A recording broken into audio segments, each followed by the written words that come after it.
Okay, I think we're going to go ahead and get started. This is Rachel Firebaugh, Director of the Community Residency Program here at UW.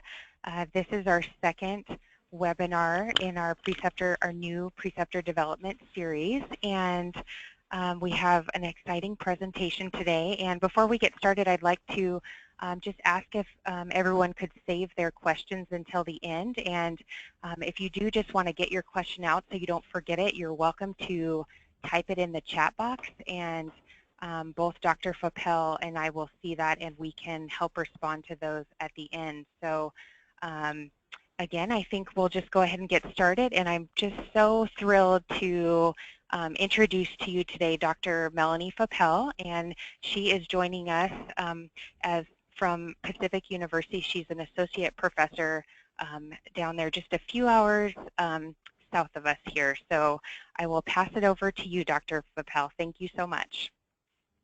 Thank you, Rachel. Thank you, everyone, for joining us.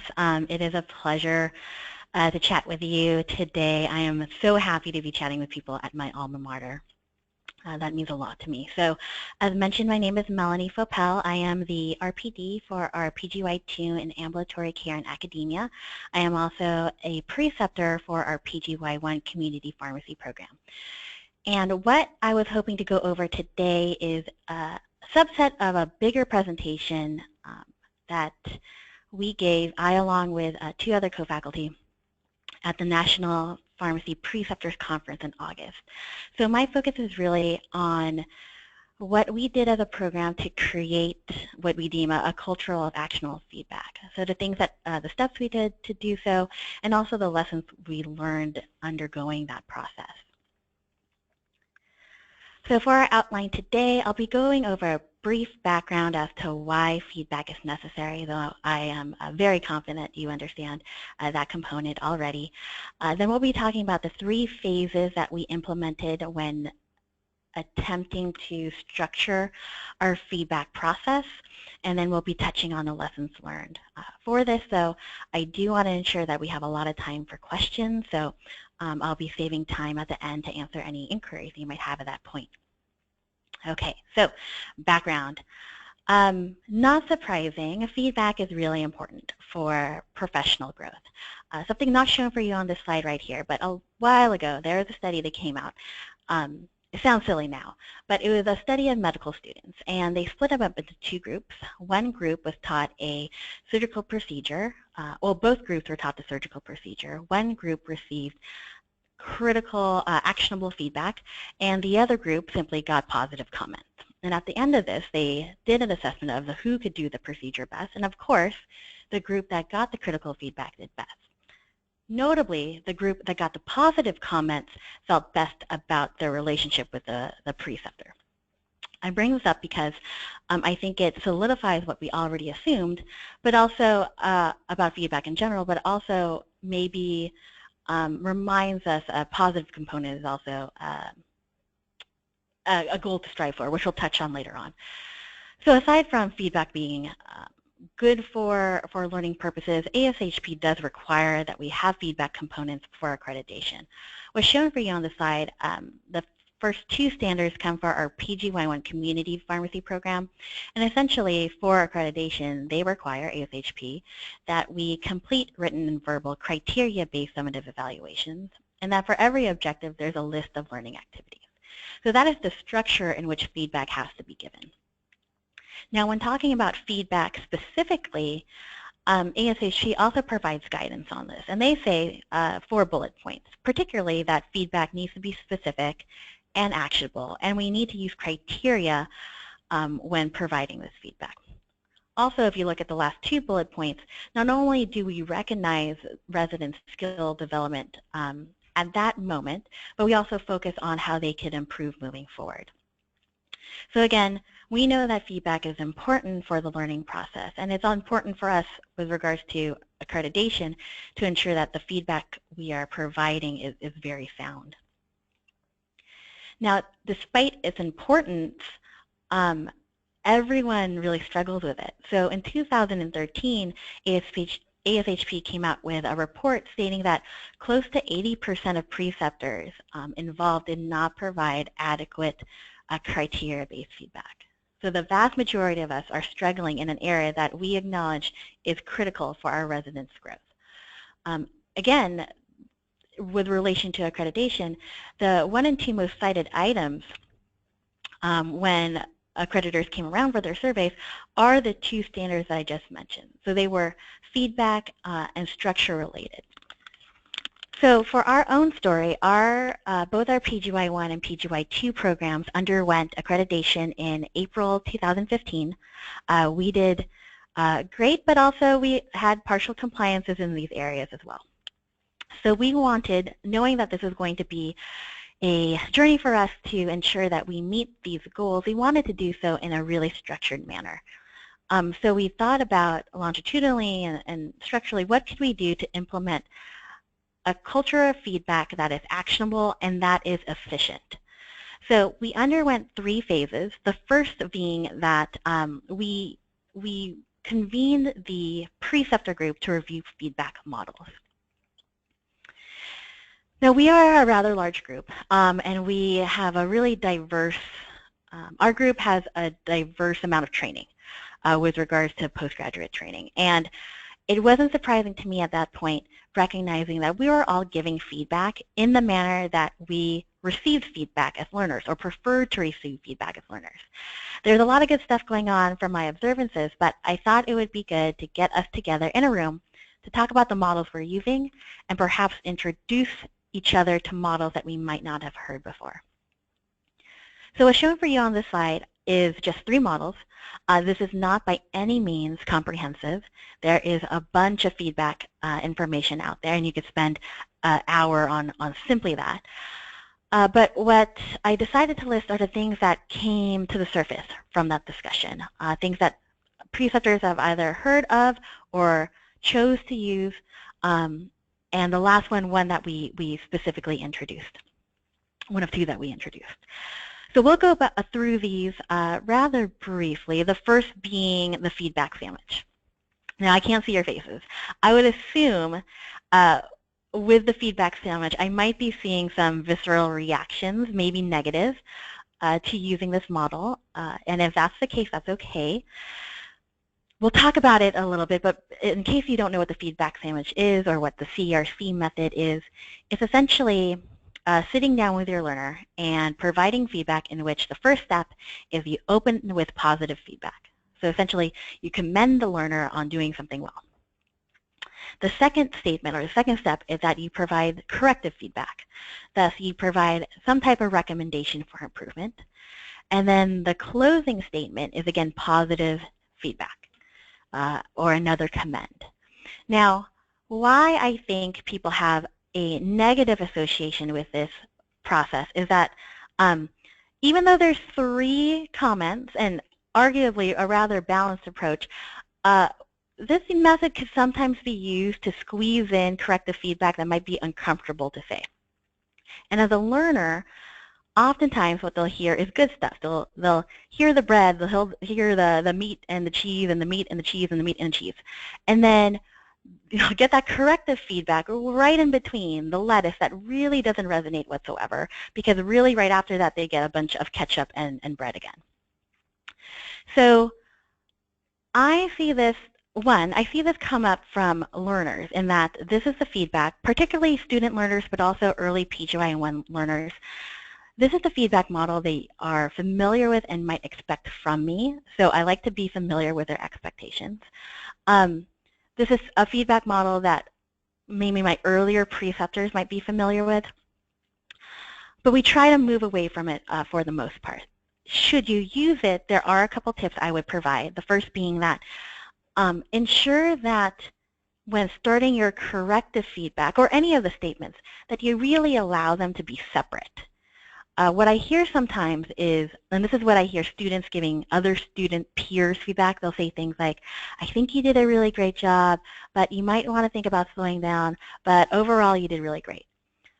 When you include things like kind of linker words like but or however, it technically negates the previous comment, and it's really hard to follow in terms of what action should I, or what impression or lasting action should I take from this. The other thing is, again, I think some people use this model because they are uncomfortable with really focusing on the corrective component, so they like to sneak it in like you might sneak in lettuce in a burger. I would highly recommend that you ensure you spend time fully discussing that area, because that really is the area for improvement. And again, there are a lot of models out there, but I will use this model in one specific scenario, and that is with working with a highly competent but maybe low confidence learner, and I am observing them doing a skill over and over again in quick succession. And what I mean by this is I might be working with a learner at a health fair, and they're doing some type of screening or flu shots, things along those lines where we have a line at the door. So you don't have a lot of time to sit down and discuss how things are going. They're doing great because their competences are high, but they're highly doubting themselves. So not ideal, but I might use this to guide them and correct them as they run through the patients. That said, I would say if I have any time at all, I tend to lean towards the next two feedback models, and I think that's very similar to our preceptors. So the Pendleton 4-step is one of the most common models our preceptors use, and there are 4 steps to it. And as I could see on the slides here, it really is a discussion. So it is a conversation back and forth, unlike the feedback sandwich, which was completely directive from the preceptor standpoint. Here, we actually start off by asking a learner, based on this observation, what do you think went well? How do you think you did? Or what successes did you have? Pause, let them self-reflect and share what they in fact feel was successful. The second step would be to reinforce these, should you agree. So yes, absolutely, I think you started off that patient interview well, you sat them down, you developed a really quick rapport with that comment regarding the weather. In addition to that, I also think you did this well. So again, to broaden their scope of, or maybe broaden their insight on what their strengths are. The third step is then to ask the learner, okay, well, in what ways can you improve? What was difficult for you? What do you want to change for next time? Again, after that step, allowing the learner to have some breathing time, some time for reflection, and based on what they say, should you agree, then you would agree, and elaborate and assist the learner in determining how to move forward and what guidance there is, what guidance we could provide them for improvement. Now again, our preceptors tend to gravitate towards this model because it's a discussion, which is great. It involves the residents. It also allows the residents the opportunity to self-reflect, which at least for our program, is essential. Our residents actually can't graduate if they cannot accurately and appropriately self-reflect and create an actionable plan to improve. We view that, though, as a skill. So if we don't get them to practice, it's hard to hold them to that standard. So they could speak out loud and mention the things they're struggling with. And I think in terms of the feedback I've gotten on this feedback model from our learners, they understandably, they like the opportunity to identify the things that they're doing wrong first, so that they don't feel as harped on, or I guess they feel more ownership in their ability to do so. So again, this is a model in which we really encourage discussion and self-reflection and identification from the learner standpoint on strengths and weaknesses. Now the last model we're going to go over is set-go. And as you can see here, the first 3 steps are rather similar to the Pendleton 4-step, in that it's observation between the preceptor and the learner and asking what people's perceptions were regarding to the performance. What I really like about this model, however, is the G component, or the G step. So before we start giving feedback, let's take a step back and talk about what our goals are at this point. And I know from me being a preceptor, it is so easy for me to overwhelm my learners with feedback, because I tend to think about the end game. I tend to think about where they need to be at the end of the year. Thus, we're working on everything, and that is stifling I understand, to learners. So here we think about, at this moment, what are our immediate goals? And instead of giving you a laundry list of things to do and consider, let's first prioritize our immediate goals. Now again, what we did was, when creating this program, we got in a room, we talked about our feedback models, and learned from one another on what people were using. From that meeting, we generated for ourselves some questions we had, not just about the feedback, but what type of expectations we are setting for the program. So 3 crucial questions that came out of that meeting are listed for you here. So first, do all our program participants, so both learner and preceptor alike, do we know exactly what's being assessed with each evaluation? And we'll go a little bit more into detail as to what we mean by that. The second question that came up was, so we use the ASHP assessment scale, so from needs improvement to achieve for residency. One, is there a standard way we're doing that? Which I could tell you right now, no, there was not. 2, do learners specifically know, if I gave them a satisfactory progress, based on the feedback I'm writing in that box, do they specifically know what they must do to move up in the assessment scale? Or if they had achieved something, do they actually know what to do to continue that level of achievement? So these 3 questions garnered 2 actions. The first being this approach to mapping specific assignments to learning objectives. Now, ASHP requires that programs do this. I could say that when we started that process, it was initially very daunting, because my first assumption was that for every objective, I was going to have to write up a separate assignment. And there are a bajillion objectives for our programs, and I honestly did not want to be responsible for creating that many assignments. But what we recognized was there are assignments we already, and projects that our programs have already created, that we have a lot of value, we find a lot of value in. And in looking at those original assignments, there are steps or components in those assignments that actually could be mapped to separate objectives. So that's an example I'm showing for you right here. So for the PGY1 community residency, there's the R2.4.2, which is being able to collect and organize essentially all patient information needed to then make an assessment and plan. So for our residents, those are PGY1s and PGY2s, when they start off in clinic, they, for the first quarter of the year, have to complete comprehensive patient care plans for all the patients they see. And that's shown for you below. Our form is adapted from the ASHP clinical skills form. And as you can see here, each column has a separate content focus. Now, zooming in on column 1 and column 2, these 2 columns actually comprise of the subjective and objective information one would need to then assess and make a plan for. Thus, these specific columns actually map perfectly to R2.4.2. Now, when they do a care plan, they're not just doing these 2 columns. They're doing the entirety of the assignment. However, when R.2.4.2 comes up, we are specifically going to look at these 2 columns of the entire assignment. Now, and you can see that on the second bullet point. So, complete care plans, column 1 and 2, including all necessary patient-related details. This is the assignment for R2.4.2. The other thing you'll see here is the Q1 designation.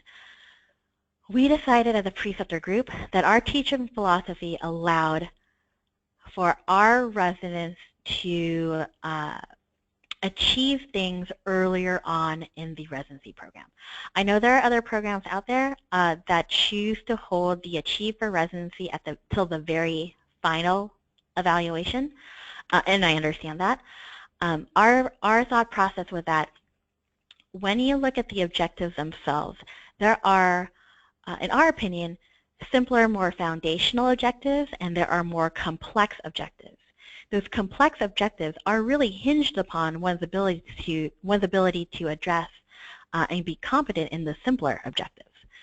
So because this R2.4.2 is really just a matter of collecting and organizing, which is rather simple, less complex, more foundational. We're not asking at this point to assess or make a plan. We're simply asking you to collect and organize. We said that our residents need to be able to do this by the end of quarter 1.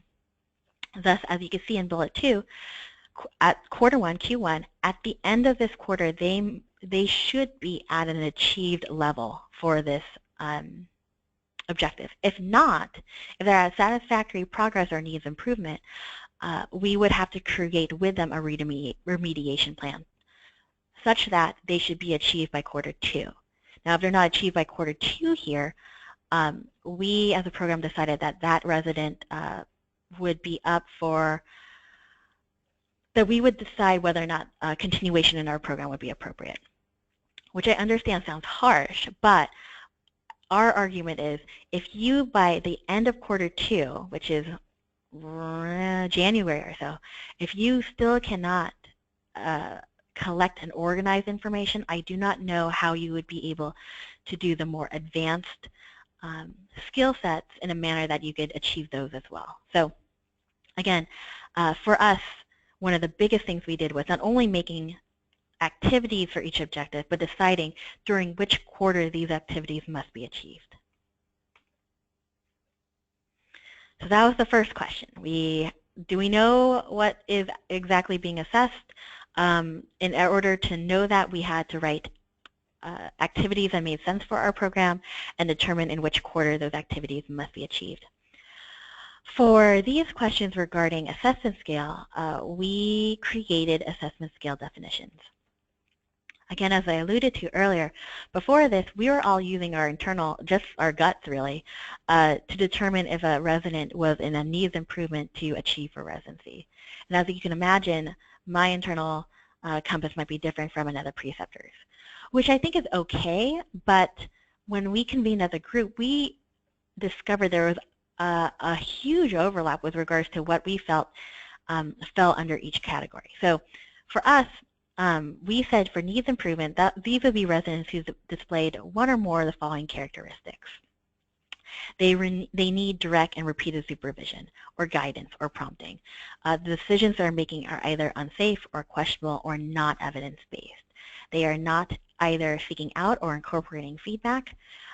They are struggling to complete things on time, which is a big deal for us because we have a lot of moving parts, and they also act unprofessionally.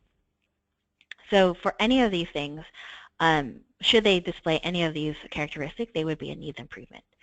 Satisfactory progress for our program is that they are performing at the level we're expecting for their training, they're responding to feedback, they still might need prompting and guidance, but it's rather limited. For the achieved level, these residents must display all characteristics listed here. So they must be independent and independently completing their task, demonstrating ownership for the actions and the consequences, able to self-reflect on their performance and create a really logical plan for improvement, and we could trust them to come to us should they need guidance. So they are essentially independent, but with a high level of trust to seek us out should they find themselves in a position they're not prepared for. And then for chief of residency is this with the added expectation that they should be able to effectively model or teach this goal to a new learner. So having created our definitions has really standardized the criteria we use to select the level of achievement a resident is at. And I would say what we've learned from this and what has been a benefit to the residents is that the criteria is laid out. So there's usually no surprises as to where they fall, and arguably our needs improvement is not, how do I say this? We as a program are very comfortable using needs improvement, particularly because if should we choose that, the vast majority of the reasons we do choose needs improvement for is because time management is an issue. Time management we view as a skill to develop. That is okay. But we don't as preceptors feel, I guess, guilty or bad choosing it, and I think we try to not have the same stigma when our residents are receiving that information. So after defining what the scale was going to say, we also defined the graduations requirements. Now we're saying, again, because we have the needs improvement to achieve for residency scale, the following question was, well, does everyone need to achieve for residency all things, or are there things that don't need to be? We did this for both our programs. What's shown for you here is for the PGY2. But essentially, again, with our preceptor group, we decided basically all, except for 7, all goals or all objectives needed and achieved for residency at the end of the year. The remaining goals, which are only 7, but these are more kind of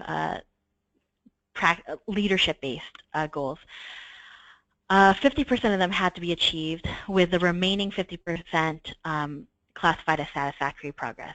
For both of our programs, no one can graduate if they are a needs improvement by the end of the residency year. I will say, too, before moving to the third step, these criteria, both the scale definitions and the graduation criteria, we treat as a living document. So we try to revisit that every year to make sure that the preceptor group we currently have still agree with the definitions we're using. If not, we create for ourselves a new consensus. Okay, so we talked about phase 1, which was feedback models. Phase 2 was defining program expectations. Now was the phase that focused on how do we, now that we got this process going, how do we make it easiest for us? How do we meet our objectives and not kill ourselves writing long, elaborate evaluations? So we really needed the streamlined documentation. Before implementing the model, I'm going to show you in a couple of slides. This is a sample of the types of evaluation comments I would see. So objective R5.1.5, this is using skill in case-based teaching. So what you see here, Michael has built several cases for pharmacy practice 3. He found it difficult to navigate all components required to build a case. For instance, he struggled a little bit with having an appropriate past medical history and medication list for the case. He's been able to facilitate these cases in class with his assigned small group. During that time, some students selected a therapeutic option that he had not pre-planned or had not intended. Now with more practice, I'm confident that he'll be able to create cases that require a little revision and targets specific learning objectives. This is a lot of words, this is a lot of detail, but per the eyes of AHHP, this is not actionable. Reading this, Michael would not necessarily know what specifically he needs to do next time to improve in this skill set, which is unfortunate because whoever wrote this probably took a long time to write this. And then if you think about all the objectives we have, probably wrote a ton. But again, per accreditation standards, not the direction this feedback needs to go. So we, again, convened our group and we thought about what we could do to make documentation easier. And what came from that was the vote to adopt the Stop, Start, Continue feedback model. This model is adapted from an evaluation process called Plus Delta, which has been around apparently forever. What this means is that if you had a process you wanted to evaluate, you would take, you go out to a whiteboard, and in one column you would put plus, and in one column you would put delta. Pluses are all, you would list all the things that are going well. So essentially all the things that you want to continue with regards to this process. In the delta column, you would list all the things that have to be changed, and thus all the things that have to either stop or start. So we adopted this, and the reasons we did so, the first and most obvious reason was that this is the model that our pharmacy students use when they provide feedback to faculty on their courses. So when I get my course evaluations, they are essentially broken up in 3 sets. All the things I need to start doing per the student's perspective, all the things they need to stop doing and all the things I should continue doing.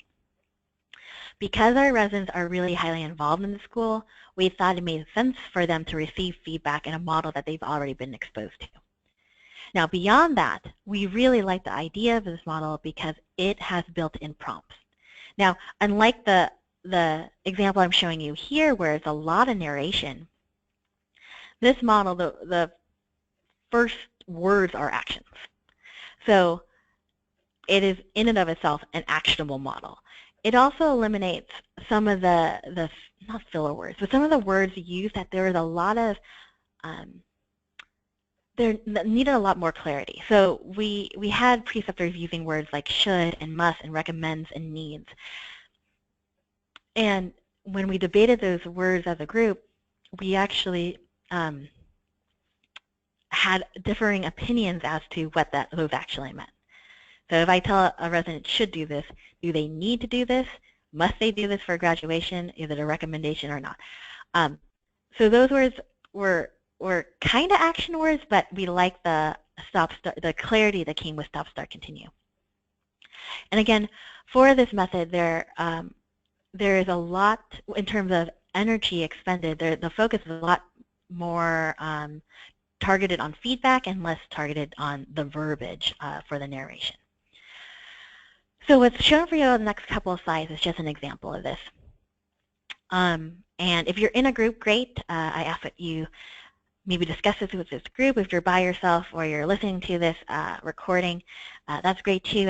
I would ask you to think about how you would approach this. So, example. JW is a resident with us. They are able to find the majority of their care plan elements in column 1 and 2. Okay, but they're struggling to get it done before the morning meeting with his preceptor. He is acknowledging that he is underestimating the time it would take to familiarize himself with EPIC, which is our electronic medical record.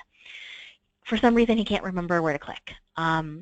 And he's reviewed the training manual, but he is finding that manual too cumbersome as a reference, and he's thinking about creating his own cheat sheet. Now, we've talked about this before. He's taken the feedback to heart. He knows that these are really important to get done the morning of. And he's moved his approach to these in that instead of working on these the morning of, he's working on these the day before. He is gracious in accepting responsibility and knows the importance of this. So, again, this is back to our R2.4.2, completing care plans. It is the end of Q1. We are doing his final summative evaluation. According to the assessment scale that we create, what rank would JW receive? I'll be quiet for a moment for you guys to think about it or chat about it.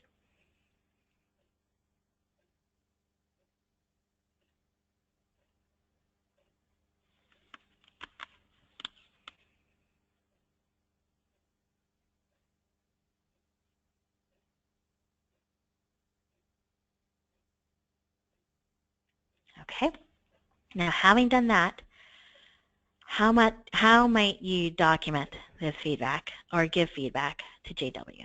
And again, I'll be quiet for a moment and I'll go to the next slide.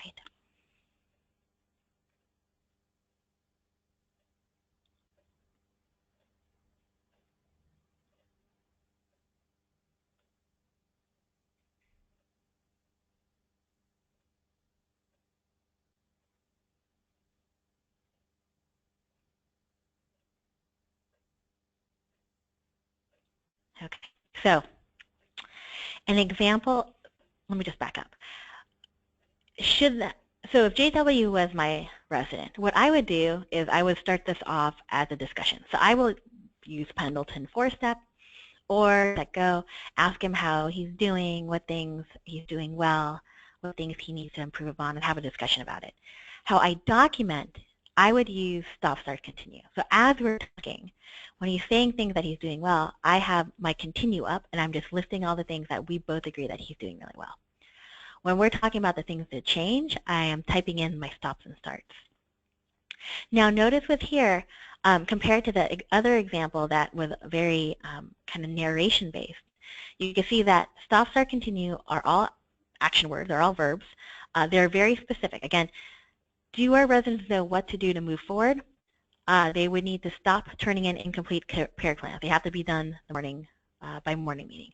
They need to start creating their own EPIC cheat sheet. They mentioned the resident is interested in doing this. Start doing that. Specifically focus on maybe some areas you're struggling with, and you must continue doing all the remaining things that you're already doing so well. This EPIC cheat sheet is great. Once you're done, consider sharing it with the pharmacy team. So per us, this resident, because they're struggling with time management, this would be a needs improvement. And I will share that when we went over this example at the National Pharmacy Preceptor Conference, a lot of programs and a lot of preceptors felt that they would rank this person as satisfactory progress. And that is okay. I am totally fine with that. I think what's most important, though, is that there is some definition as to why you chose that and not any of the other categories. And again, for us at our program, if timeliness is an issue, that is a needs improvement. That doesn't mean they have to fix it on their own or that there aren't contributing factors that we as a program need to address. But timeliness is an issue. So for this, it would be a needs improvement, and this is just one example of how I would use stop, start, continue to document.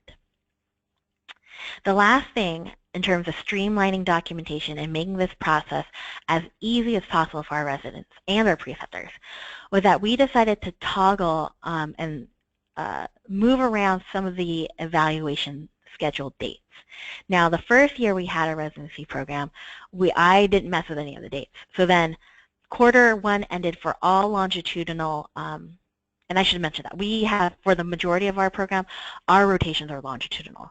So in October, when all the longitudinal rotations had gone a quarter in, everyone was slammed with evaluations to do. And my poor residents had tons of evaluations to get done. And that happened again in January and the end of Q3. So to avoid that, both the PGY1 RPD and me, we looked at our longitudinal rotations, and we decided to still keep quarterly summative evaluations. I'm sorry, this is formative. It should be summative. Summative evaluations, but to not have them all in the same month. So it's a little flubbed. Some are in September, October, November, if we're talking Q1. But the goal was to have no more than 3 evaluations for the residents to complete at one time. That helps me as an RPD because there's only 3 evaluations I have to check in on that are completed. It hugely helps our residents because they only have 3 evaluations to complete. And our preceptors, thus, we hope the quality has improved so we don't have that burnout that we were seeing the first year. The other thing we did was we decided that all summative evaluations are due on the 15th. And our residents have a week before or after to start ensuring that those are in. Again, with Pharm Academic, when I didn't change the dates were chosen for me, and depending on when the rotation started, it was rather arbitrary. So I didn't know in my head without looking when I would be expecting evaluations to come through. All programs here have an evaluation due date of the 15th of the month. Okay, so we are almost done. What have we learned from this? We have learned a ton. This is still very new for us, but I feel like we've done a lot of good things for our program to improve the feedback we're given and to reduce workload on all individuals involved. If I had to sum up lessons learned, I would say there are tons and tons of different ways to provide verbal feedback, and I would encourage every preceptor to find the mechanism that works best for them and their learner. I would also say, however, that there has been huge benefit for our program in standardizing how we document that feedback, because that's what the accreditation surveyors see. We can't be there for verbal stuff, but they can see what you're documenting. And the way we've chosen to document it, that this process has made things a lot easier. I would also say that because we expected a model that is shared by all people, learners, and preceptors involved, there are less surprises, I think. Less hurt feelings, less surprises, because everyone knows when I get feedback, when my residents get feedback, I'm going to get things that focus on things I need to stop, start, and continue doing. We all need as programs to have individual assignments linked to our objectives, but keep the things you're doing. Just break up those big projects into smaller pieces and map those to individual objectives. Now, as you saw in the presentation, we have a good system, but there are a lot of things to look at. So not only are you looking at the objective and the associated activity, now we have this scale definition. We found that because we had created a whole bunch of stuff and we didn't necessarily make it easily accessible to all participants, it was easy to forget some components. This year we've made a cheat sheet, laminated cheat sheet for all our preceptors and our residents. I'm also hoping, and I haven't been in Pharm Academic, been able to tinker around yet, but I'm hoping there's some place that I could load the scale in Pharm Academic so you can see it. You can load the activities in Pharm Academic, but I'm not quite sure if I could load the scale yet. The last thing we've learned is when we rolled out Stop, Start, Continue, we had a lot of people who were hesitant about using stop because it sounded so harsh, which I agree with. It can be perceived as being very, very negative or very harsh. For us, what I've seen stop used for, our preceptors use it as a means of stopping quote-unquote positive behaviors that are creating learning barriers. So I've seen it used a lot to call out, stop doubting yourself as much as you do. You actually know so much more than you think. Please continue to, or please start contributing to rounds without feeling like you have to run things by me, because I trust your knowledge. The other way we use stop has been to clearly document things or behaviors that are particularly concerning, so breaches in protocol or policy. What I like about this model is that it's not muddled. It is right there. It is very, very clear should we find ourselves in that position where we have to document behaviors that could be particularly concerning with regards to progress or patient safety. So that is it. I will take questions, but before I do that, I do want to thank my two co-presenters at the National Pharmacy Preceptor Conference. Again, this was, what you got from me today was an adaptation of that. So Sarah Dynas, who is our PGY1 Community Pharmacy RPD, and Eddie Saito, who is a co-faculty member involved in both programs, both contributed to this presentation as well. So thank you, and I'd love to take your questions at this point.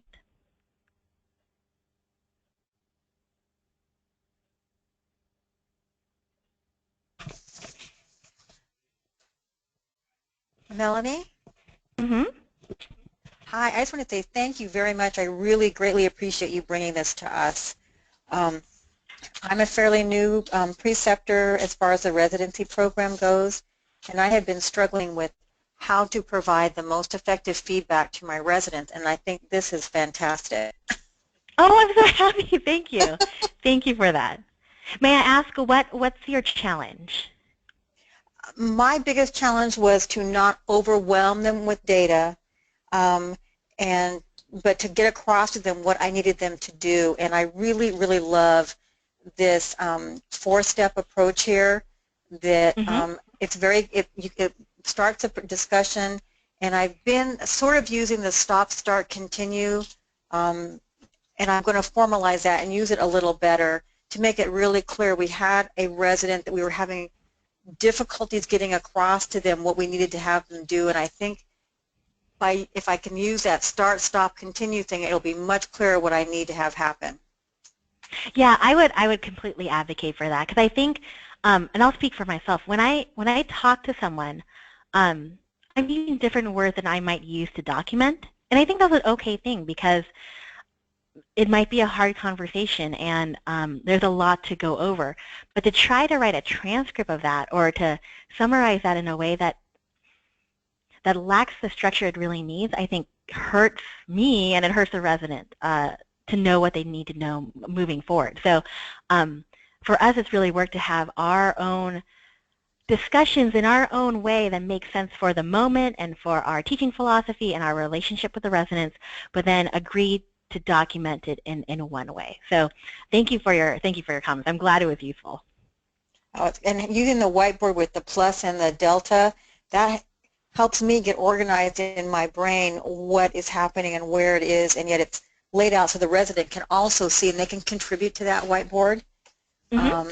And put their own things up there, what they think is going well. We can have a section that is for the resident, for me to evaluate the resident, and use that same format for the resident to evaluate me as well.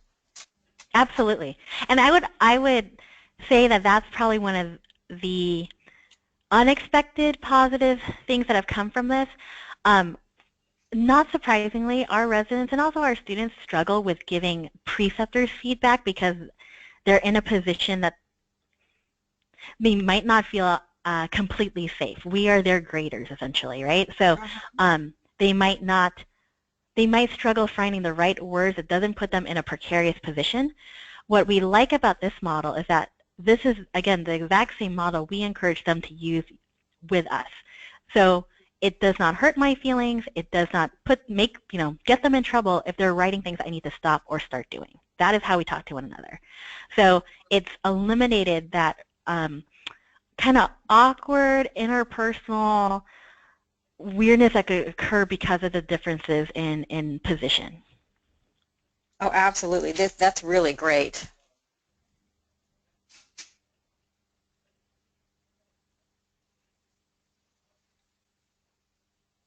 Are there any other questions I could entertain at this point, or any other comments? Dr. Foeppel, I had a question for you. This is Rachel. I was wondering, what do you think the best way for us as preceptors and to introduce this initially to the residents? Is this something that you do on a one-on-one basis, or do you do it as part of orientation, or how do you kind of introduce this idea? And I know, for you guys, this is also happening within your school of pharmacy, but I was just curious how you orient people to this. Absolutely. So we do this at orientation, and what we did this year worked really well. And I will say again, we're kind of new to this process, but we've been making, I think, pretty good steps. So what we did this year, we have a joint orientation between our PGY1s and PGY2s because so much of the stuff is the same. Mm-hmm. And during that orientation, we introduce a stop, start, continue model. We give them essentially a similar talk to what I gave you guys, but more focused on the purpose of this model from their standpoint. Part of that orientation is they create, because we do a lot of other assessments, we do strengths finders and Myers-Briggs. They have to create for us a presentation on their personality. And then they do a self-reflection on that, their performance on that using stop, start, continue. So then they're applying it in kind of this mock way that they would be applying it moving forward. Again, they themselves, when they do their self-evaluations, use stop, start, continue, so that they have to self-reflect. And then I could see how well they're catching on to it. Oh, that's so great. we do that there. Yeah, it was nice because I think when we first did it or introduced it, we didn't, how do I say this? We didn't anchor it in an activity, so it was more of a FYI, and then when evaluations came around, people had forgotten about it. Sure. So then we introduced this personality thing that we wanted to do anyways, and then made the opportunity for them to self-reflect and practice this model. Did that make sense? That was a lot of words. I don't know if I No, that makes a lot of sense. That makes a lot of sense.